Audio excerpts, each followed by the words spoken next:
2024년 6월 20일 맨발로 쓰는 아침 편지. 회원이 쓰는 아침 편지 가로 우재 교수님 가로 마지막 부분. 병원과 약 문제를 다루신 글 전체를 압축하면 결국 몸속 100명의 의사에게 맡겨 컨디션을 바로잡으니 30여 년 동안 지금처럼 건강한 적 없다. 오늘은 마지막 부분의 병원과 약 문제입니다. 병원에 가지 않습니다. 어떤 약도 복용하지 않습니다. 급성이 아니고 만성병을 치료하기 위해 병원으로 가는 것은 정답이 아니다는 것이 확고한 믿음입니다. 그래서 독감 주사를 비롯하여 어떤 병원 처치도 받지 않습니다. 몸속의 100명의 의사에게 맡겨 컨디션을 바로잡습니다. 몸이 보내는 신호를 듣고 그에 맞게 조치하면 정말로 빠르게 회복되는 것을 수시로 경험합니다. 예를 들겠습니다. 독감 주사를 맞지 않아도 감기 기운이 있다는 신호를 보내오면 따뜻한 물 한 잔 마시고 편히 쉬어주면 신기하게도 3시간에서 24시간 이내에 모두 해결됩니다. 그래서 검사 등을 위해 병원에 가지 않습니다. 이번에 병원에 가서 추가 비용을 지불하면서 3회나 검사, 가로 혈당 검사는 여러 번 가로를 했던 것은 이 글을 의학적으로 정확하게 뒷받침하기 위한 부득이한 조치였습니다. 앞으로는 검사도 안 할 겁니다. 왜냐하면 병원의 조기 검진이 큰 의미가 없기 때문입니다. 몸의 상태는 생물학적인 과정으로서 좋아졌다 나빠졌다를 반복하면서 진행하는데 나빠진 상태에서 병원의 검진 결과에 공포 마케팅에 휘둘려 현대의학적인 매뉴얼로 진입하는 순간 비극이 기다리고 있기 때문입니다. 또다시 바다 건너 어느 나라 얘기입니다. 사망 원인 1에서 3순위가 심장병, 암, 그리고 약 사고입니다. 약이 사망 원인 3위를 달리고 있습니다. 약은 독입니다. 약은 인간을 치료하지 못합니다. 투약은 병의 원인은 놔두고 증상만 일시적으로 완화시키는 대증요법인데 이 약이 독이어서 결국 인간이 눈치채지 못할 정도로 서서히 사람을 죽입니다. 부득이한 경우 제한적으로 단기간 투약해야 할지는 몰라도 장기적인 투약은 반드시 또 다른 큰 병을 불러옵니다. 특히 항암제. 이는 치명적인 맹독입니다. 제1차 세계대전에서 사용했던 화학 무기인 진짜 독가스 가로 나이트로젠 머스터트 가로에서 힌트를 얻어 만들었다는 것이 항암제입니다. 독성뿐이 아닙니다. 새로운 암을 만들어낸다고 합니다. 이래도 항암제를 써야 하겠습니까? 성인의 경우 암 진단 후 숲속 자연으로 향하지 않고 병원의 현대의학의 3대 매뉴얼, 잘라내고 가로 수술, 독을 가하고 가로 항암, 태우고 가라 방사선의 과정에 진입하면 그 종착역에 사망 진단서가 기다리고 있다는 것이 필자의 확고한 견해입니다.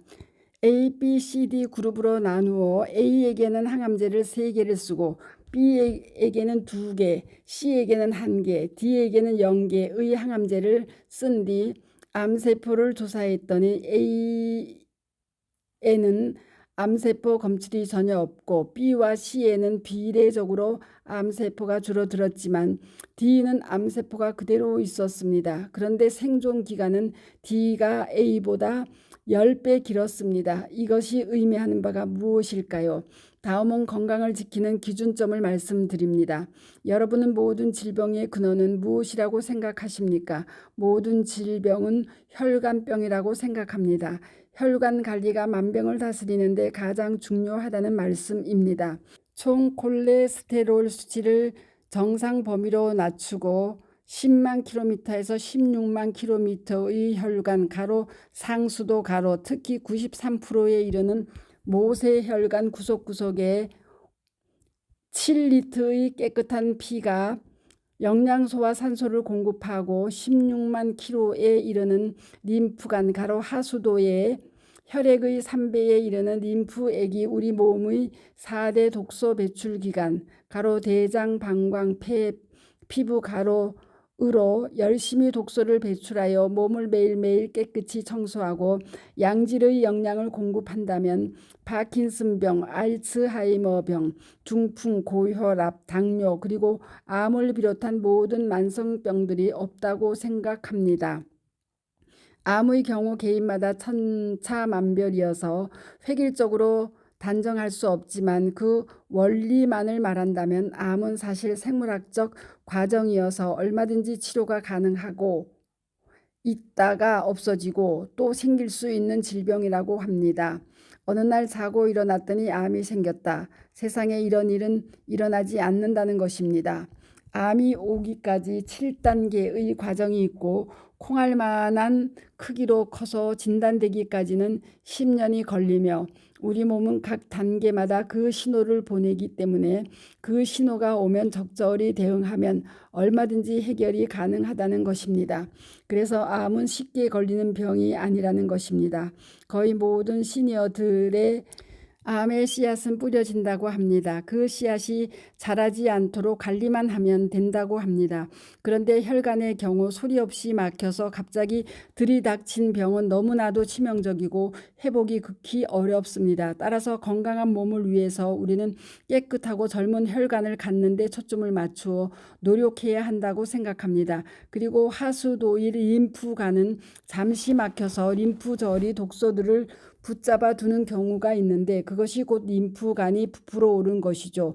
이때 림프관이 잘 흐를 수 있도록 하면 간단히 해결되죠. 이 림프관 막힘과 관련해서 꼭 한 가지를 말씀드릴 것이 있습니다.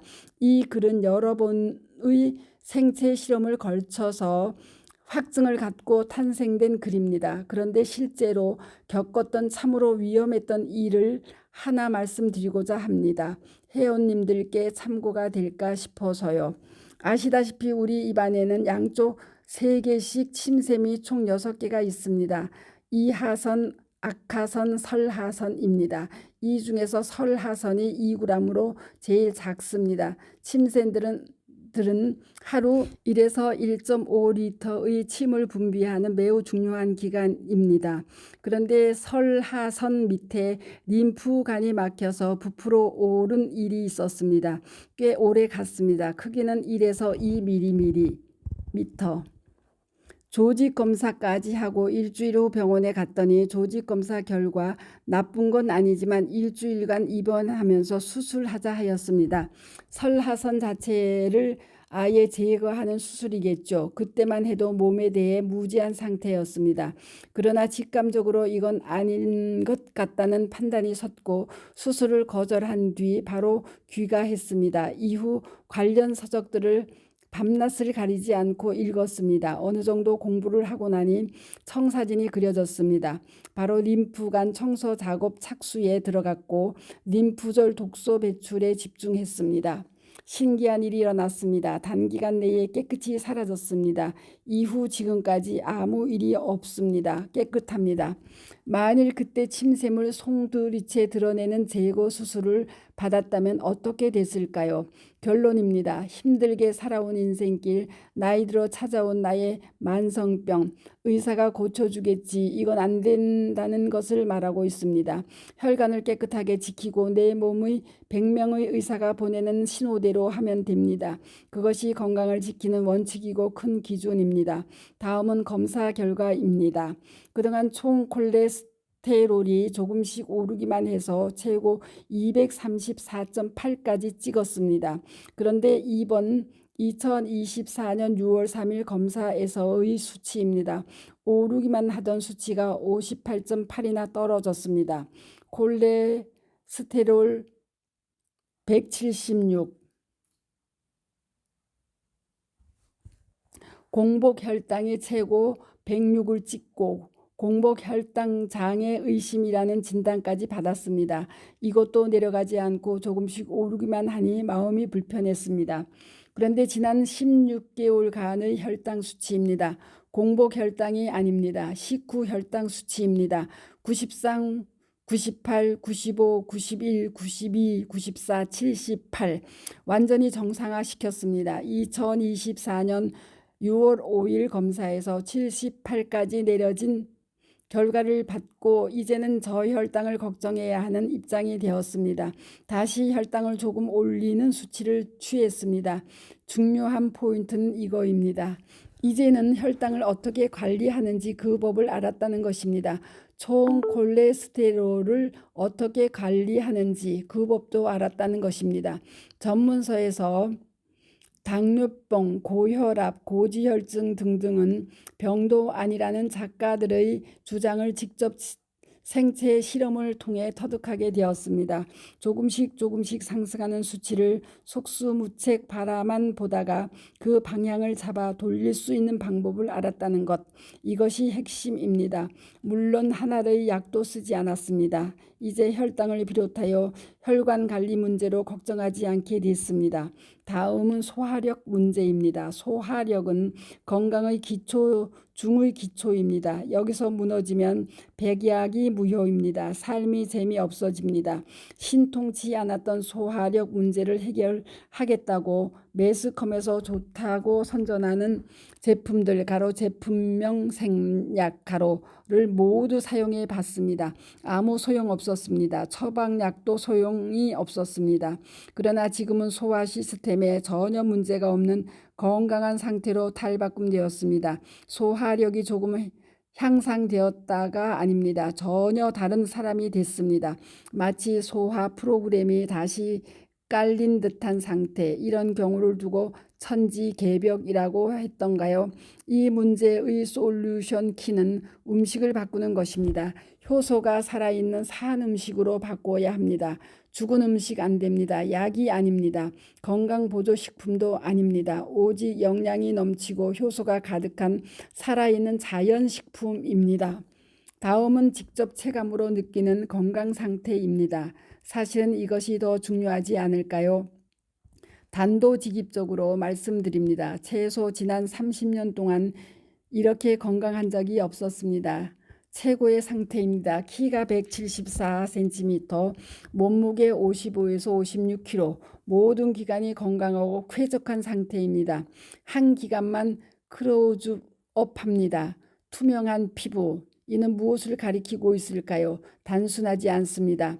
인상, 가로 얼굴, 이꼬르 위상, 가로 위는 장상, 가로 장, 이 삼총사는 함께 간다는 것입니다. 얼굴 피부가 투명하고 건강하면 위와 장의 내부의 상태도 그렇다는 것입니다. 30만 명 이상의 환자에게 위장식경을 실시했고 세계 최초로 개복 수술 없이 대장 내시경을 통해 폴립 절제 수술에 성공한 저명한 의사 신야 히로미의 증언입니다. 그래서일까요? 위 상태가 건강하다고 느낍니다. 그리고 인체 기관 중 면역력이 집중된 곳이 장인데 장이 매우 건강하다는 것을 느낍니다. 그렇게 신호를 보내옵니다. 장 속에 살고 있는 간 크기의 1.5kg의 장내 유익균이 만들어낸 행복물질 도파민과 세로토닌을 장의 아우인 뇌로 풍부하게 보내서일까요? 늘 기쁘고 행복감을 느낍니다. 또 유익균이 만들어낸 단쇄 지방산 덕분으로 근육이 조금씩 생기고 신체의 모든 기관이 원활합니다. 이제 질병에 대한 걱정은 없습니다. 질병의 늪으로 빠져들어가는 귤과 건강한 세상으로 진입하는 길을 알게 되었습니다. 요즘 숲속으로 들어오면 느끼는 것이 있습니다. 해밍웨이 문학세계에서 조기 작품 딕 아담즈부터 중기 작품 주인공들 그리고 말년의 작품 가로 노인과 바다 가로 주인공 산티아고에 이르기까지 주인공들이 도시에서 세상일을 떼서 상처받고 지쳐 있을 때 그들이 언제나 찾는 곳이 있었습니다. 숲속 자연입니다. 가로 강을 건너 숲속으로 가로 같은 소설은 아예 타이틀부터 자연입니다. 실제로 대문호 해밍웨이는 2살 어린 시절부터 미시간 북부의 자연 속을 드나들며 살았었답니다. 그래서일까요? 해밍웨이 손녀 배우이자 작가인 마리엘 해밍웨이가 미국 어싱 인스티튜트에서 하면 모델이 되기도 하고 맨발 걷기에 관한 글을 쓰는 등 활발한 맨발 활동을 이어가는 것은 할아버지 해밍웨이와 아버지 잭의 영향이겠죠. 그들의 삶을 맨발 걷기와 분리할 수가 있으니까요. 소설 속 주인공들도 그리고 자손들도 병들고 상처받으면 숲속으로 갑니다.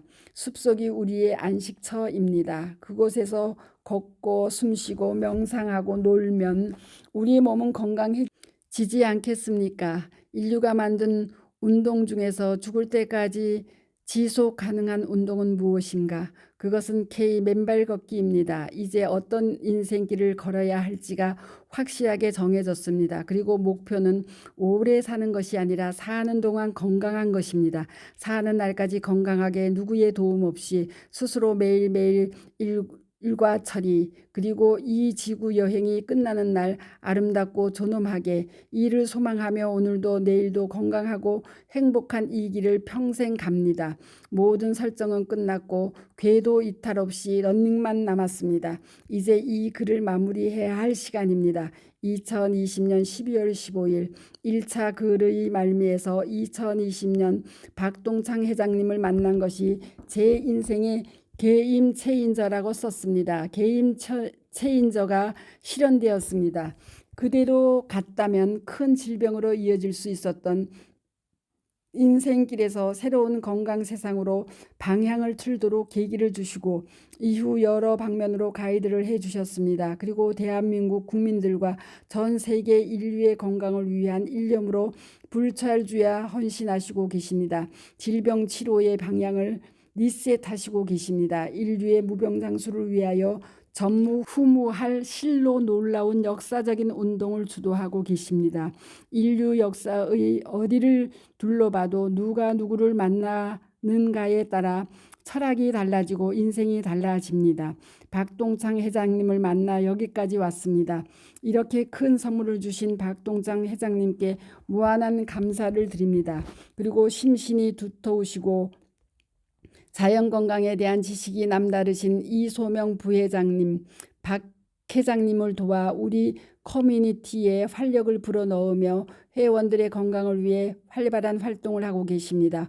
확립된 철학을 흔들림 없이 초지일관하시는 강인한 의지와 기, 이는 특히 몸이 불편하여 심신이 약해진 회원들에게 많은 영감을 주고 또 동기부여가 된다고 보고 있습니다. 더 중요한 것이 있습니다. 만일 암 진단이 내려진다면 이미 브랜드화된 이소명 모델로 가는 것이 맞다는 것을 회원들에게 증언하고 계신다는 사실입니다. 그래서 우리 카페의 보물이라고 보고 있습니다. 이소명 부회장님께 감사드립니다. 마지막으로 부족한 글을 끝까지 읽어주신 우리 회원님 여러분께도 감사드립니다. 이만 글을 접습니다. 여러분 모두 건강하십시오. 감사합니다. 우재 전 영문학 교수님으로 또 해밍웨이 저자님이신 우재 교수님은 앞으로 전인 건강을 위해 꾸준히 과정의 삶을 최소 1년에 한 번씩은 소개해 주시면 감사하겠습니다. 그리고 박동창 회장님 강의 말씀 중에 종종 언급하시는 우리 맨발인들은 천재지변으로 사고를 만나지 않는 한 늘 건강하게 살다가 목련꽃 떨어짐처럼 추한 모습이 아니라 동백꽃처럼 아름다운 죽음으로 평소와 다름없는 일상 삶을 살다가 어느 날 잠자는 듯이 곱게 최후를 맞을 것을 우재 교수님의 긴 장문의 글에서 더 확신을 갖게 될 것입니다. 전인 건강인으로 살아가는 방법을 세심히 관찰 기록해 주신 가로 생명의 법칙 가로를 저희 맨발 걷기 국민운동본부로 보내주셔서 큰 울림 주심에 다시 한번 진심으로 감사드립니다. 감사합니다. 맨발 걷기 숲길 힐링 스쿨 네이버 카페의 아침 편지입니다. 감사합니다. 스토리 양입니다.